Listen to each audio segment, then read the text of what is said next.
Olá, olá, tudo bem contigo? Estamos no nosso segundo encontro, na nossa segunda aula. E o que será tratado no dia de hoje? Vamos lá, vamos à tela. Organização da aula. Hoje nós trataremos de outros dois ramos muito importantes do direito: o direito administrativo e o direito civil.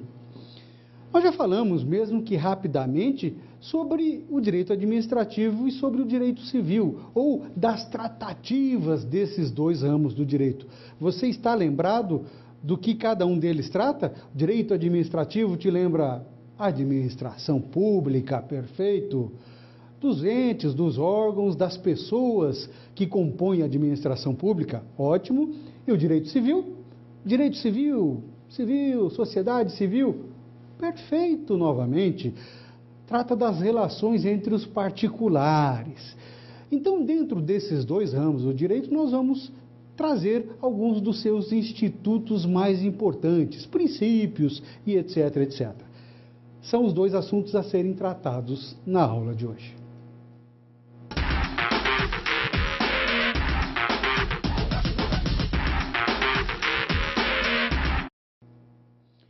Para que nós possamos contextualizar os conteúdos a serem tratados na aula de hoje, eu te convido a assistir um pequeno vídeo. Vamos lá? Acompanhe-me. O cidadão confia no administrador público para cuidar do patrimônio do município e do Estado. Quando essa confiança é quebrada, é o momento do Ministério Público agir. O programa Alcance deste mês fala sobre esta área de atuação, a moralidade administrativa. Veja a seguir o vídeo mostrando um exemplo de crime contra a administração pública. São vários os crimes que ameaçam a administração pública e, desta forma, tiram do cidadão a chance de acesso aos serviços públicos. Neste pequeno município no oeste do estado, uma fraude ameaçou um dos direitos mais básicos de seus moradores, a oportunidade de um emprego digno.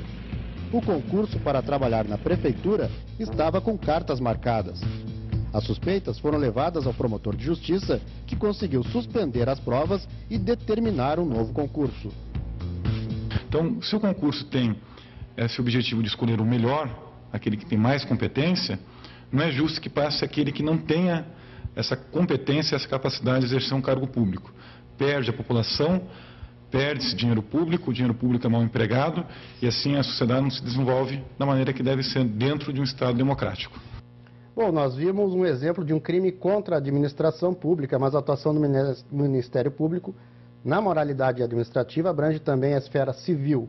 Uma das diferenças é a punição. Na esfera criminal, o responsável pode ser preso se for condenado. Na esfera civil, a condenação faz o autor perder os direitos políticos e pode obrigá-lo a pagar multa e indenização pelos prejuízos causados aos cofres públicos. O que você achou? Você concorda com o que foi colocado ali? Será que foi imoral o que aconteceu? Uma determinada fraude num concurso público? Imoralidade, desonestidade, isso é comum na administração pública? Isso é natural? Nada acontece? Não sei se você notou, em cima da mesa do procurador, tinha um livro, estava escrito ali, Atos de Improbidade Administrativa. Será que tem alguma coisa a ver com a moralidade da administração pública? Percebeu você, então, como é importante nós estudarmos, analisarmos alguns institutos, algumas instituições dentro do direito administrativo para que possamos entender um pouco mais? São essas e outras situações a serem tratadas na nossa aula de hoje.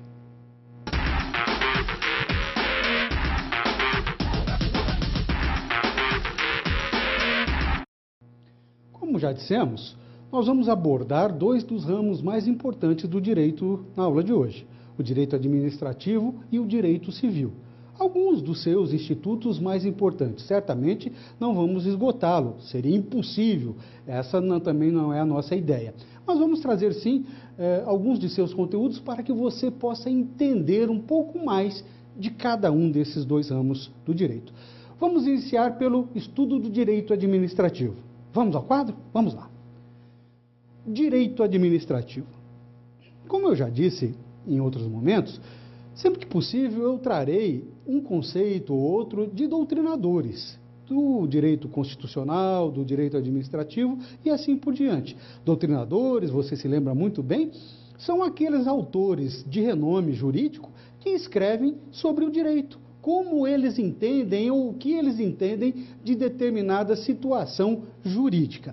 Aqui, direito administrativo, no pensamento desse autor, que já já eu coloco o nome, ele pensa assim, é o ramo do direito público, um dos ramos do direito que nós já vimos também, que tem por objeto os órgãos, os agentes, as pessoas jurídicas administrativas que integram a administração pública. A atividade não contenciosa que esta exerce, ou seja, a administração pública, quando ela fala em atividade não contenciosa, é onde não há conflito, é atividade meramente administrativa. E também os bens de que se utiliza para a consecução de seus fins, ou seja, o que ela precisa para realizar essa tarefa, sendo exclusivamente de natureza pública. É o conceito da Maria Silvia Zanella de Pietro, um nome robusto no direito administrativo. O direito administrativo, portanto, trata do quê? De determinar as normas jurídicas, princípios e regras sobre a administração pública, que, em outras palavras, e a gente já vai também trabalhar com o conceito de administração pública, são todos aqueles agentes, os entes, os órgãos, as pessoas jurídicas que compõem justamente a administração pública. O direito administrativo, portanto, determina as normas, normas no sentido amplo, composta de princípios e regras sobre a relação da administração pública. Bem tranquilinho o conceito de direito administrativo. Depois, e agora que você já é conhecedor desse conceito, nós podemos abordar alguns de seus institutos. Vamos vê-los? Vamos lá. Princípios da administração pública. Nós vamos trabalhar em quase todos os ramos do direito a serem estudados ao longo de nossos encontros dos princípios. Por quê? Quando nós falamos em ramo autônomo do direito, nós falamos que esse ramo, ele é autônomo, ou seja, ele pode ser estudado sozinho, porque ele tem princípios e regras próprias. Isso não significa dizer que ele é sozinho no mundo do direito, em hipótese alguma, porque eu posso até afirmar que todos os ramos do direito, eles estão ligados ou interligados entre si. Alguns andam de mãos dadas, um às vezes completando o outro. É assim que funciona. Alguns, eles estão tão independentes que parece que são sozinhos no mundo, mas não é assim não. Então esses princípios, eles vão nos dar subsídios necessários para que nós possamos entender mais profundamente aquele determinado ramo do direito que está sendo estudado, tá bem? Então, não fique aí pensando, poxa vida, mas tem muito princípio. Será que princípio é uma coisa ruim? Eu penso o contrário. Princípio é uma coisa tão boa, porque quanto mais eu entendo o princípio das coisas, mais facilmente as coisas ficam entendidas.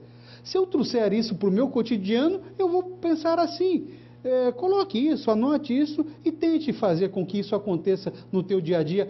Você vai verificar que as coisas ficam muito mais tranquilas. Então veja, eu trazendo isso para o direito, se eu conseguir entender os princípios daquele certo ramo do direito, certamente eu entenderei aquele ramo do direito. E eu não sou mentiroso não estou mentindo, nem estou iludindo você. Então vamos lá, vamos ao estudo desses princípios. E depois, mais para o finalzinho dos nossos encontros, você me diz se eu estou certo ou não. Então vamos lá. Princípio da administração pública. Alguns princípios da administração pública nós vamos encontrar de maneira explícita na Constituição Federal. E alguns de maneira implícita, tanto na Constituição ou como na legislação. Eu trago aqui 5 daqueles que estão encravados no artigo 37 da Constituição, Mas talvez o maior deles, esse primeiro não está implícito, está, digamos assim, está entendido de maneira geral pelo conjunto da obra. É o princípio da supremacia do interesse público. O que vem dizer esse princípio? O que nós podemos entender pelo princípio da supremacia do interesse público? Significa dizer que tudo aquilo que o Estado faz, o Estado de maneira geral, de maneira genérica falando, o Estado geral, a administração pública, os agentes públicos, tudo o que eles fazem é para zelar pelo interesse público. Às vezes, em detrimento do interesse do particular. Vamos pensar assim, determinado agente público, um agente do Poder Executivo, por exemplo, vai tomar uma medida, vai praticar um determinado ato que vá de encontro ao interesse de uma coletividade ou da maior parte daquela coletividade. Nós podemos encontrar alguém dentro dessa coletividade que não esteja satisfeito com aquele ato? Podemos, claro que podemos. Ele não está gostando daquilo que vai acontecer? Ele não está gostando. Mas a maioria não está gostando? Não vai ser bom para a maioria? Sim, é assim que funciona o interesse público, ou a supremacia do interesse público em relação ao particular. Tudo então que a administração faz, ou deva fazer, vai de encontro ao interesse público. E sobre isso nós vamos falar inúmeras vezes no dia de hoje, sobre o interesse público. Por quê? Porque uma coisa está atrelada à outra. Esses princípios que nós vamos, ou estamos vendo desde já, eles estão juntinhos, um ao outro. Às vezes um completando o outro, mas em todos eles nós vamos encontrar o interesse público, ou a supremacia, aquilo que deve ser maior, o interesse público em relação ao interesse particular. Dessa forma, com esse nome, nós não vamos encontrá-lo na Constituição, mas, como eu disse, pelo conjunto da obra está lá, sim, está encravado na Constituição. Esses outros, nós vamos encontrá-los, sim, lá no artigo 37, dizendo, em outras palavras, que a administração pública ela deve agir e deve preservar esses princípios. Por exemplo, o princípio da legalidade. O que vem a ser o princípio da legalidade? Em outro momento de outra aula, nós já falamos do princípio da legalidade. E quando nós falamos lá, eu chamei a sua atenção. Essa aqui é a legalidade para o particular. Nós vamos voltar a falar da legalidade para a administração pública e eu chamarei a sua atenção. Lembrou-se disso? O que vem a ser mesmo a legalidade ou a aplicação do princípio da legalidade para nós, mortais, particulares? Lembrou-se? Não muito? Então, eu vou refrescar a sua memória. Significa dizer, em outras palavras, que nós podemos fazer ou deixar de fazer tudo aquilo que a lei não proíba. Você está pensando em fazer alguma coisa. Mas será que eu posso? Será que não é proibido? Vai lá, pega o ordenamento jurídico, folheia. Não encontrou proibição nenhuma. Pode fazer à vontade, você não será incomodado. É assim que funciona o princípio da legalidade para os particulares. Mas será que para o Estado, para a administração pública, para o agente público, também é assim o princípio da legalidade? Aí você me diz, professor, eu creio que todos devemos obrigação, submissão à lei. Então, o Estado também deve agir assim. E eu concordo em partes com você. Todos nós, particulares ou agentes públicos, devemos sim, obrigação, submissão à lei. Perfeito. Mas a legalidade para a administração pública é um pouco diferente, ela é um pouco mais forte, mais robusta. Por quê? Porque o agente público ele só pode praticar os seus atos mediante autorização legal. Não é deixar de fazer ou fazer tudo aquilo que a lei não proíba. Ele só pode fazer aquilo que a lei determina e ponto. Se não está na lei, ele não pode fazer. É bem diferente da legalidade para o particular. Não é verdade? Princípio da legalidade geral, então, para a administração pública é dessa forma. Mais uma situação, o princípio da impessoalidade. É o contrário da pessoalidade. Impessoalidade. O que vem a dizer a impessoalidade? Significa dizer, ou pelo princípio da impessoalidade, que o agente público, que a administração pública, ela deve praticar os seus atos não levando em conta ninguém, determinada pessoa ou física ou jurídica, nem para beneficiar e muito menos para prejudicar. Ela deve praticar os seus atos tendo em vista o interesse público. Novamente, o interesse público, não é verdade? Vamos pensar assim. Vai praticar um ato. Ah, mas eu vou praticar porque eu vou beneficiar o fulano e o beltrano, então eu vou praticar esse determinado. Então vai ser assim esse ato a ser praticado. Não pode. O contrário, então. Eu vou praticar ou deixar de praticar esse ato aqui porque é para o fulano e se eu não praticar ou se eu praticar dessa forma, ele terá um prejuízo direto. Não, ele não pode agir assim, porque senão ele estaria agindo com pessoalidade. E esse princípio é exatamente o contrário. Ele tem que zelar pelo interesse público de maneira geral, sem premeditar determinado ato ou determinadas situações. Porque, é claro, como nós já dissemos antes, na prática de determinado ato ou no exercício de um determinado serviço, ele pode contentar uma maioria e pode, entre aspas, descontentar uma minoria, mas a maioria está satisfeita, ou seja, o interesse público está sendo preservado, sem premeditação alguma. O princípio da impessoalidade diz exatamente isso. Ele não pode ou beneficiar ou prejudicar ninguém premeditando determinado ato. Fica bem tranquilo esse entendimento, não é verdade? Eu sei que sim. Princípio da moralidade. Olha, esse princípio da moralidade vem de encontro com uma situação que nós já vimos hoje, com aquele pequeno vídeo que eu te convidei a assistir. Princípio da moralidade, não é verdade? Lembrou-se? Então vamos lá. O que é ser moral para você? Moralidade. Nós temos que pensar obrigatoriamente em algumas coisas, em honestidade, não é? Moralidade, honestidade, em ética, em probidade, não improbidade, em probidade, não é? Aquela coisa honesta. Não é tudo isso? Aqui fora, no nosso convívio social, moralidade não quer dizer tudo isso? Não está agregando toda essa situação? Me parece razoável pensar que sim. A moralidade administrativa é isso e um pouco mais. O ordenamento jurídico entende, por exemplo, o contrário disso, ou seja, a imoralidade, como sinônimo de improbidade. Imoralidade administrativa, sinônimo improbidade administrativa. E a improbidade administrativa é crime. É crime, sim.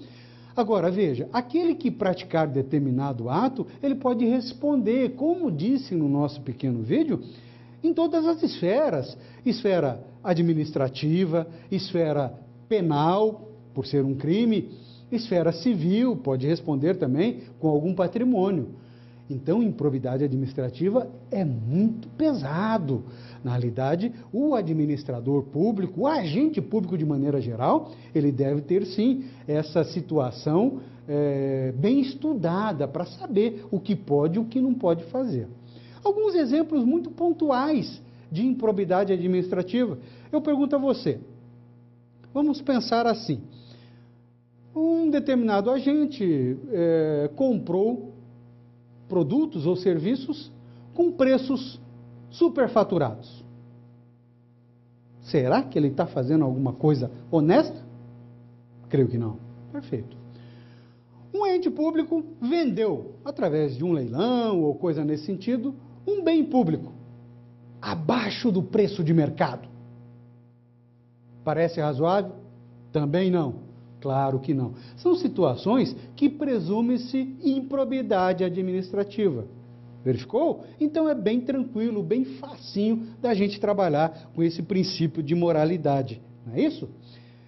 Mais um, princípio da publicidade. Princípio administrativo da publicidade.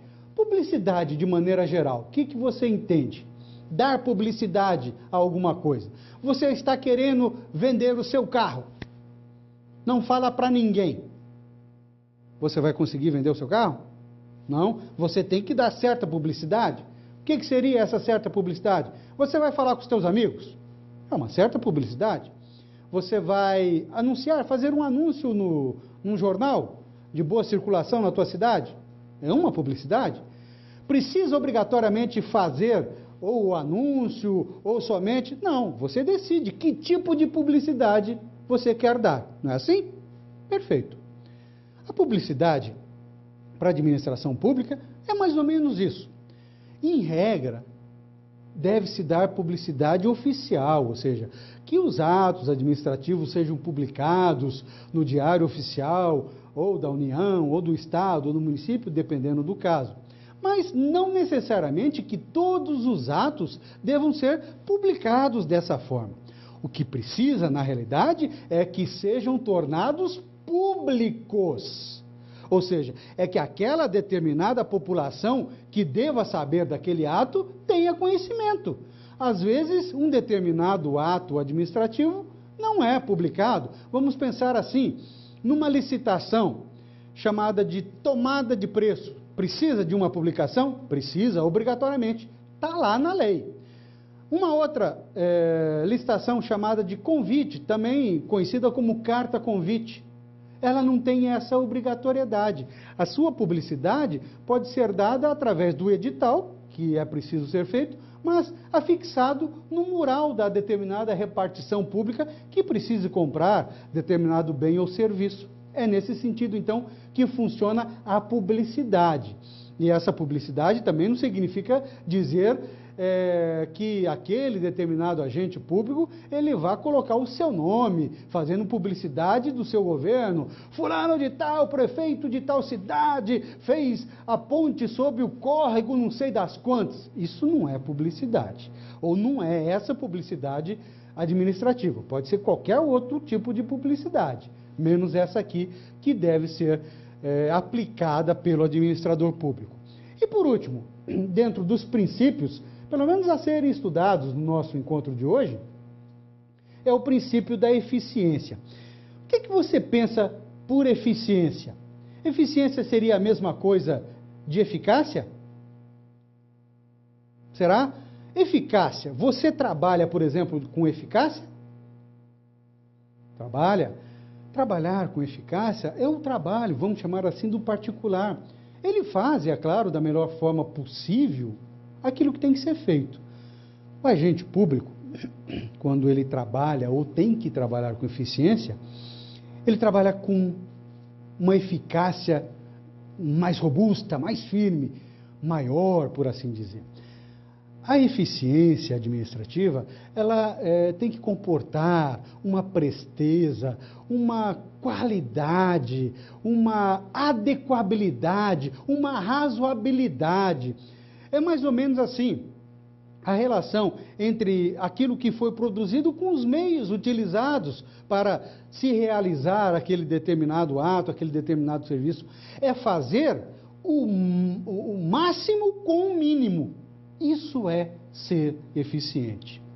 Esses são, portanto, os princípios que a administração pública deve ter em tela, deve ter pronto. Cada agente público deve ter pronto na sua cabeça e saber, principalmente, o que significa, para que possa, sempre que for praticar um ato dentro dos poderes que lhes são atribuídos, e já já nós vamos tratar de poderes administrativos e de atos administrativos, eles têm, então, que ter conhecimento exatamente de cada um desses princípios e de outros tantos que possuem a administração pública, para que sim, que possa praticar cada um dos seus atos sem afronta a qualquer um deles. Não é verdade? Vamos então ver mais alguns institutos do direito administrativo. Eu não sei, talvez até você seja um agente administrativo e aqui eu esteja falando coisa que você já sabe, decora e salteado, não é verdade? Agora, sendo ou não sendo agente público, você sabe exatamente o que significa, então, a administração pública? Veja se comporta esse conceito. Creio que fica bem mais fácil. Aliás, nós já falamos mais ou menos sobre isso. A administração pública, portanto, e de forma genérica, o nome dado a todos os órgãos, todos os agentes, todas as pessoas jurídicas que têm como objetivo desempenhar a função administrativa do Estado. Mas veja, a função administrativa do Estado, ela é principal do Poder Executivo. Não é?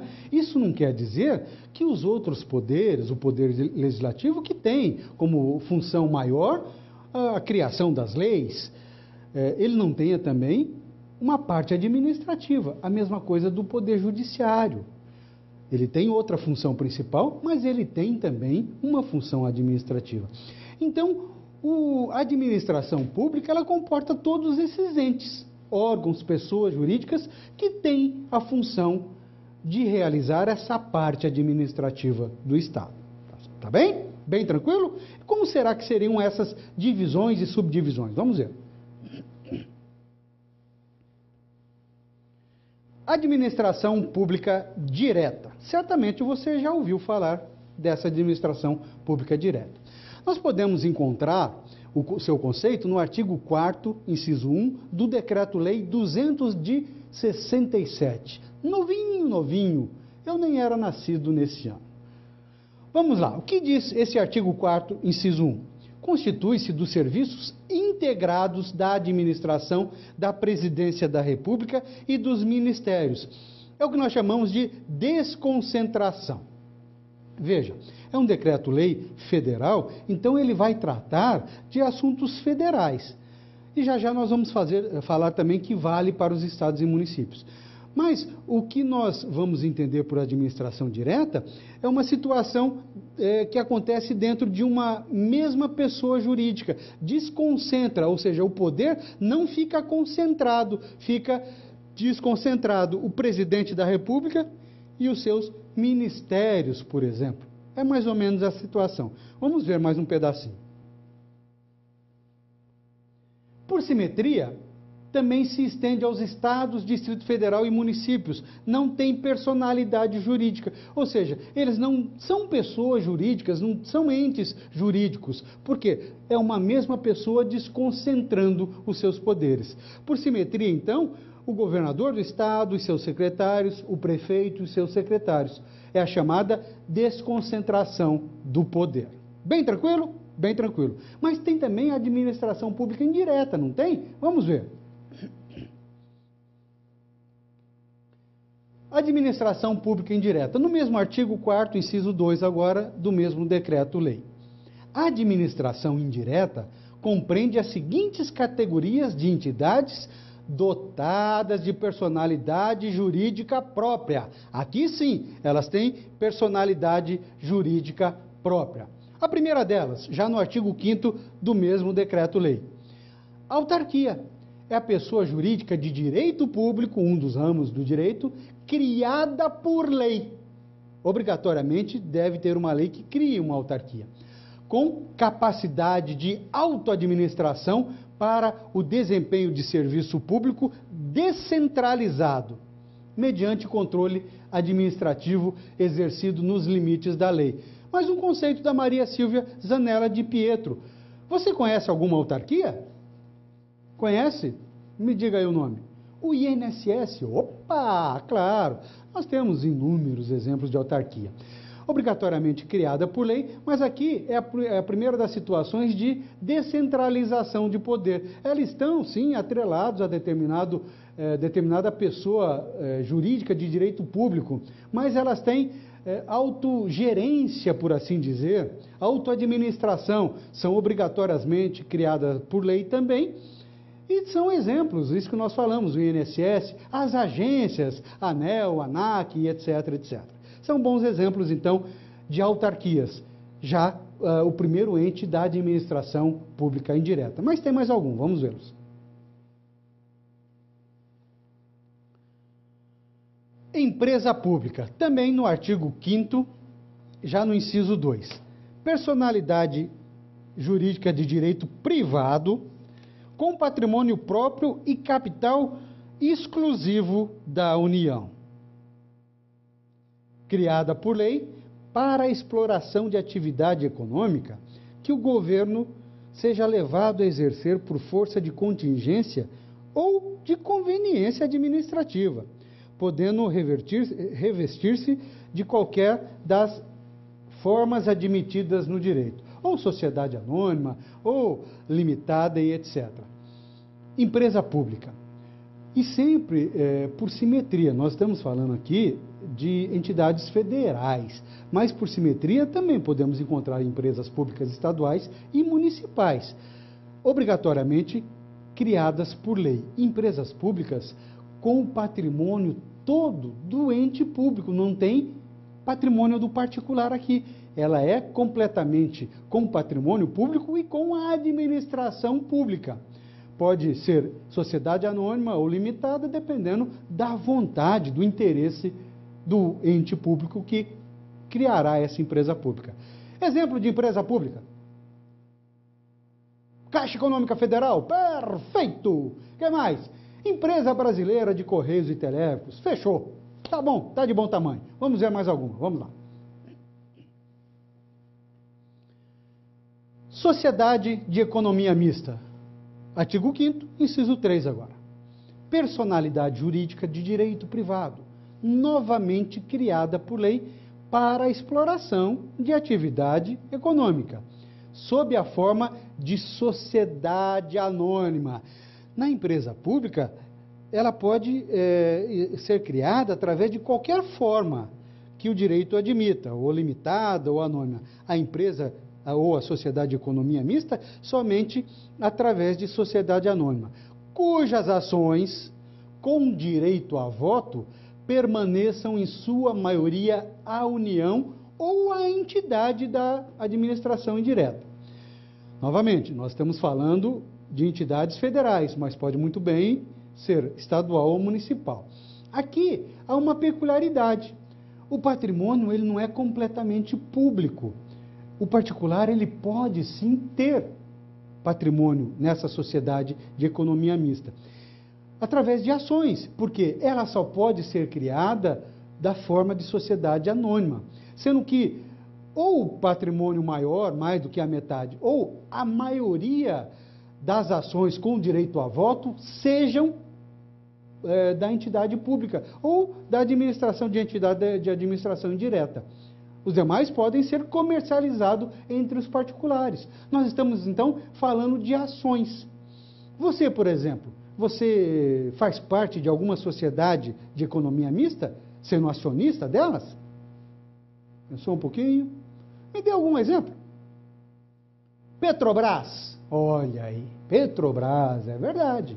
Petrobras é um bom exemplo desse tipo de sociedade. O Banco do Brasil é outro, e assim por diante, nós podemos encontrar algumas dessas sociedades. Não é verdade? Vamos ver mais alguma entidade da administração pública indireta. São conteúdos bem tranquilos de entender. Fundações públicas, no artigo 5º, inciso 4, do mesmo decreto-lei.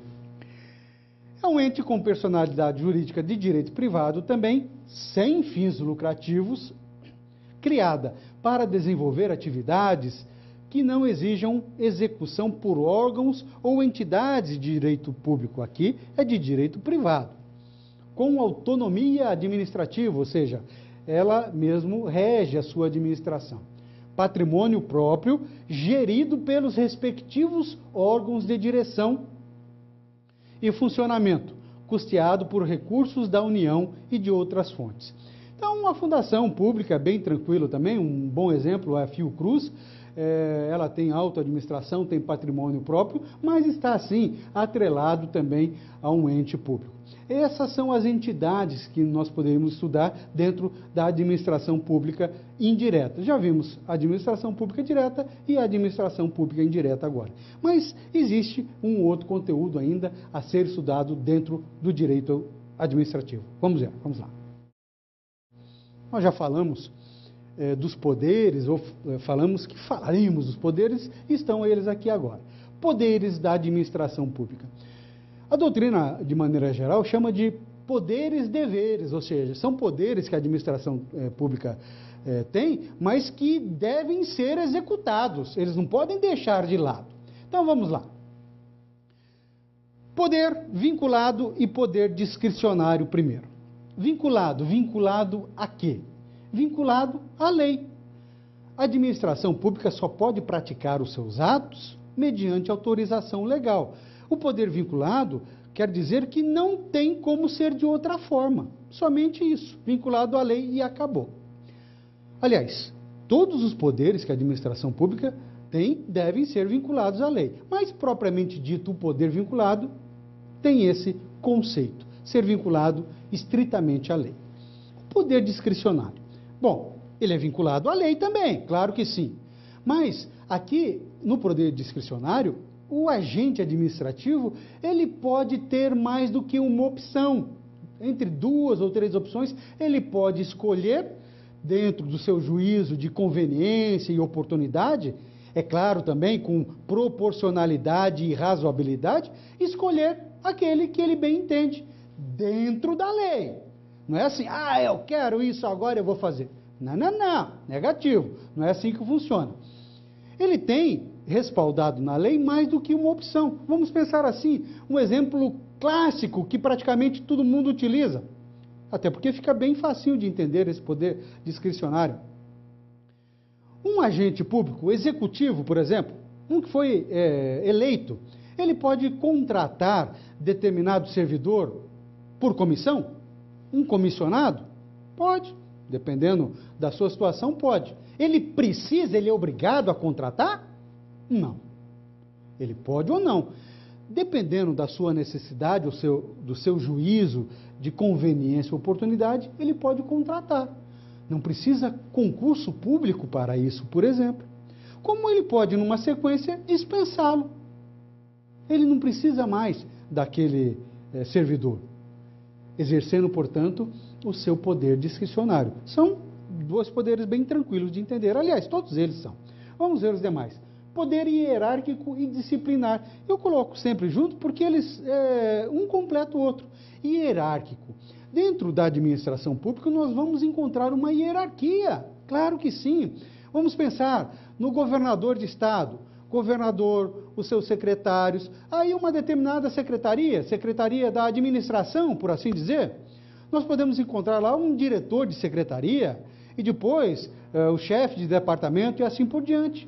Não é assim? Esse é o poder hierárquico da administração pública.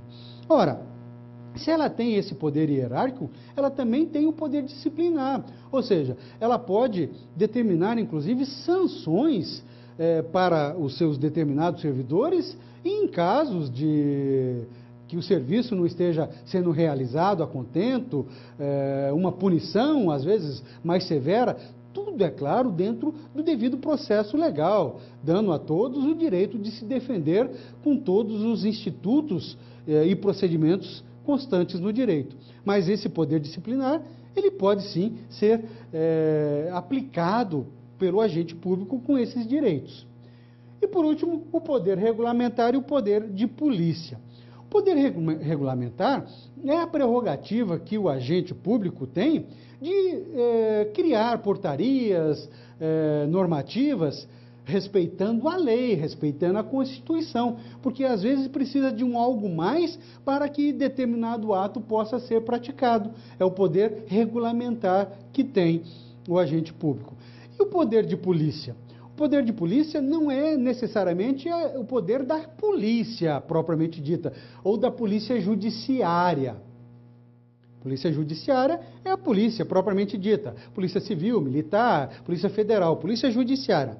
Aqui, quando a administração pública exerce o seu poder de polícia, é o poder de polícia administrativa. E quando ela exerce esse poder? Quando ela restringe direitos, restringe propriedade dos cidadãos de maneira geral. Quando determina a você, por exemplo, que isso aqui você não pode fazer nessa determinada situação. Você não pode dirigir um veículo automotor sem a devida habilitação, por exemplo. É o poder de polícia. Você não pode explorar determinada atividade econômica sem um alvará de funcionamento. esse é o poder de polícia administrativa. São vários exemplos que nós poderíamos dar. Agora, estando com todos esses poderes, a administração pública pratica os seus atos. Uma coisa leva a outra. Vamos ver. Atos administrativos.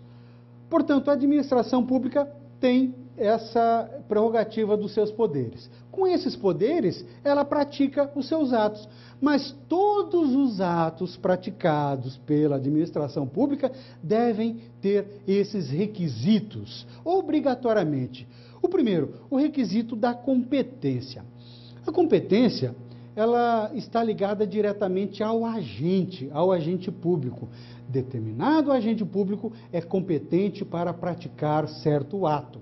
Vamos pensar assim, no prefeito e nos seus secretários.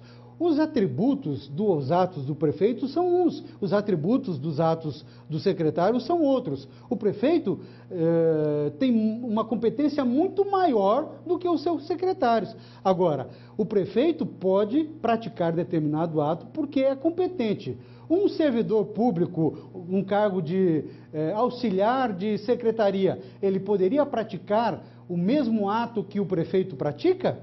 Não. Por quê? Porque ele não é competente para a prática daquele determinado ato. Certo? A competência, então, está ligada à pessoa. Vamos ver os outros requisitos. O requisito da finalidade. A finalidade, qual é a finalidade do ato público? Finalidade, na realidade, tem a ver com o objetivo. E eu pergunto a você, qual é o maior objetivo da administração pública? Claro, agora sim, agora você falou bem. O interesse público. Claro, a maior finalidade dos atos públicos, ou seja, o objetivo maior de qualquer ato público é o interesse público. Eu falei para você que interesse público nós íamos falar e várias vezes. Então, esse requisito é muito tranquilo. Vamos ver outro, vamos lá. A forma. A forma pelo qual se reveste, a maneira que se reveste o ato. Não é? De que forma o ato será praticado. Ele pode ser por escrito ou pode ser oral, não é assim? Como regra, por escrito. Mas ele pode ser oral? Claro que pode. Um bom exemplo de um ato de um agente público praticado sem ser por escrito, de maneira oral. Os agentes de trânsito, por exemplo, eles não fazem manualmente, para cá, para lá, ou apitam, ou coisa nesse sentido. Não é um agente público que está praticando um determinado ato administrativo? Claro que é. É nesse sentido, então, é a maneira pela qual se reveste o ato. É a forma. Vamos ver mais outros requisitos. O motivo do ato administrativo. É o porquê do ato administrativo, não é assim? É o fato que autoriza legal ou de fato a prática daquele determinado ato. É o porquê certo agente público praticou aquele determinado ato. O motivo é por que aquele determinado ato foi praticado. Muito tranquilo. E por último, o que nós podemos encontrar de requisito de ato administrativo? Deixando claro para você, todos esses requisitos devem estar presentes ao mesmo tempo na prática daquele determinado ato, para que ele não seja eivado de vício, de irregularidade ou de ilegalidade. Esteja claro disso. Vamos ver o último. O objeto. Veja, não se confunda objeto com objetivo. O objetivo maior é o interesse público. O objeto, na realidade, é o que acontece com o ato. O ato é praticado para quê, o ato administrativo? O ato administrativo ele pode ser praticado para criar, para modificar, para extinguir determinado fato ou circunstância. Ou até para certificar também um determinado fato ou circunstância. Então não é o objetivo. O objetivo é o interesse público. O objeto é exatamente essa situação. São então, portanto, as situações dos atos administrativos. Tá bem? Com o direito administrativo, posso ficar descansado que você já está sabendo de tudo? Podemos avançar um pouco mais na nossa aula de hoje? Então vamos lá. Vamos tratar, mesmo que rapidamente, de alguns dos institutos do direito civil. Direito civil que poderíamos falar também durante um semestre inteiro, né? Mas infelizmente não temos tanto tempo assim. Trouxemos alguns institutos que entendemos mais salutares e basilares para o entendimento desse direito civil. Primeiro, pessoa física e pessoa jurídica. Pessoa natural ou pessoa jurídica. O que é uma pessoa jurídica para você? Aí você já me diz assim, professor, são as empresas. Será que empresa é sinônimo de pessoa jurídica? É isso que você quer dizer?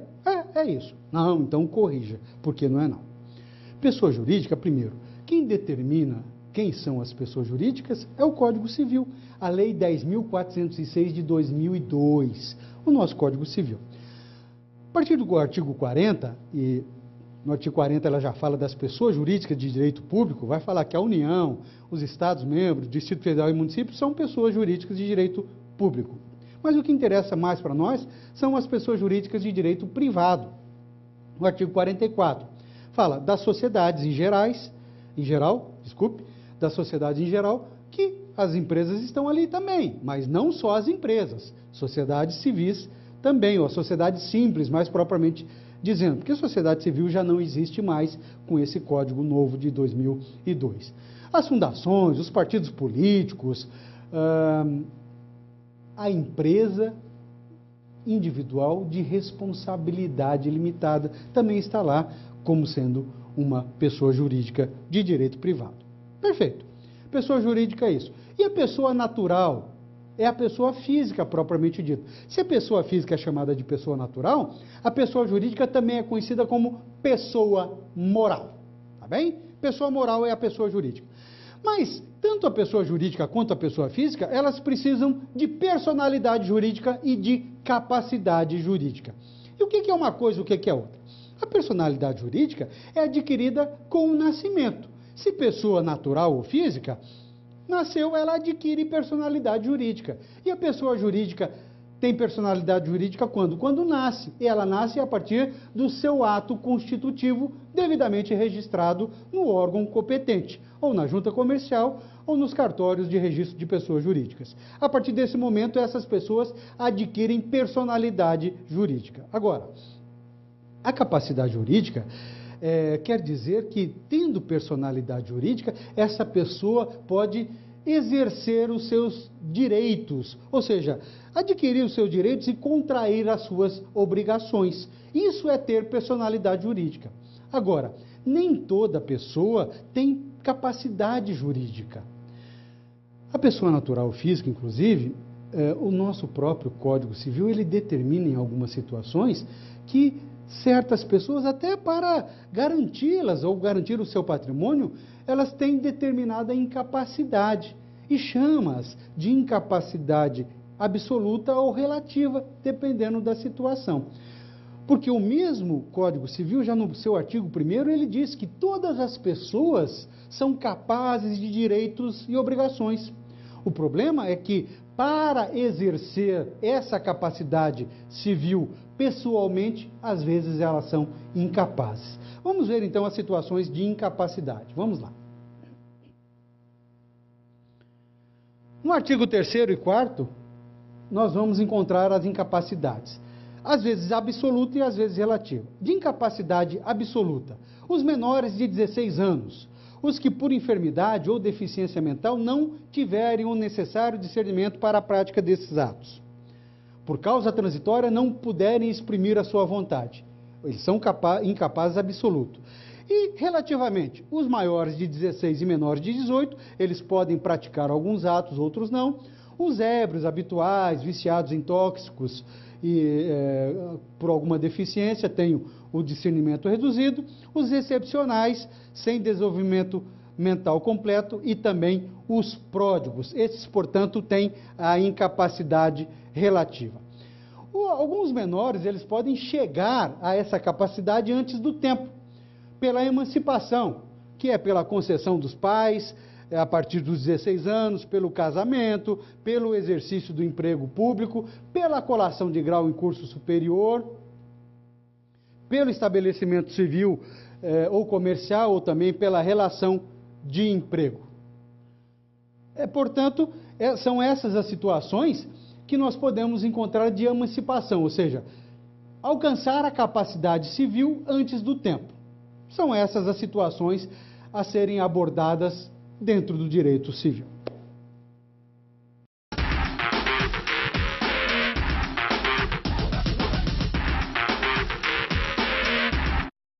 Vamos aplicar alguns dos conceitos estudados na aula de hoje? Vamos ao quadro. Portaria número 355, publicada em 10 de 10 de 2012. O ministro de Estado da Fazenda, no uso de suas atribuições que lhe foram conferidas pelo artigo 87, parágrafo único, inciso 2 da Constituição. Isso não é um ato do administrador público? O ministro não poderia praticar um ato por escrito? É isso que está aí, ainda. E pelo artigo 5º da Constituição, de tal data, com a redação dada pela lei tal, resolve. Ou seja, aí viria a portaria como um todo.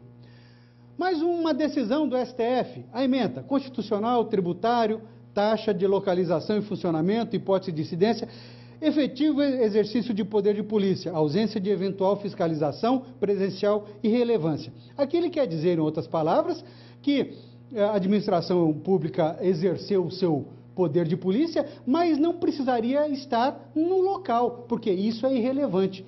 Ela tem essa prerrogativa dentro dos seus poderes, esses estudados na aula de hoje. O poder de polícia aqui restringe, frena determinada atividade, direitos ou mesmo propriedade. São então situações de aplicação de alguns dos conteúdos estudados na aula de hoje. Aqui, o poder de polícia como um poder da administração pública e na portaria um ato praticado por um agente público através de uma portaria publicada, não é?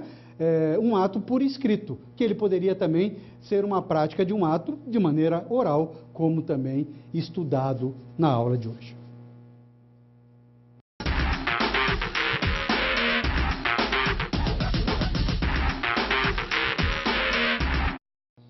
Você entendeu todos os conteúdos que nós tratamos no dia de hoje? Tem certeza? Vamos resumir alguns deles? Vamos lá. Todos os atos administrativos proferidos por quaisquer de seus agentes necessitam obrigatoriamente atender determinados princípios e requisitos para que sejam válidos e se prestem para aquilo que foram criados. O poder do Estado é uno, não significando que seu exercício não possa ser dividido entre os seus poderes constituídos, ou seja, o executivo, o legislativo, o judiciário, que devem subsistir de forma autônoma e harmônica entre si. Então vamos lá. O poder administrativo, na realidade, ou os poderes da administração pública, são poderes-deveres. Por mais que a administração, por mais que os agentes públicos tenham esses poderes, eles devem exercê-los, eles não podem deixá-los de lado. Às vezes, a administração pública, ela tem a prática de um determinado ato ou outro, uma discricionariedade, ou seja, por mais que esteja vinculada à lei, ela tem uma ou outra opção, ela pode escolher, estando com autorização legal, em virtude do seu juízo de conveniência e oportunidade. O poder exercido pelo Estado, a bem da verdade, é um só, sendo que o exercício desse poder ele pode, então, ser dividido entre o poder legislativo, executivo e judiciário. Isso não quer dizer que um invada a esfera de atribuições de outro. É assim que deve ser garantido também por nossa Constituição Federal. Chegamos ao final de mais um encontro. Espero ter trazido a você um pouco mais de conhecimento, que você tenha, assim, entendido um pouco mais daquilo que nós trouxemos no encontro de hoje. Espero vê-lo no próximo. Até lá!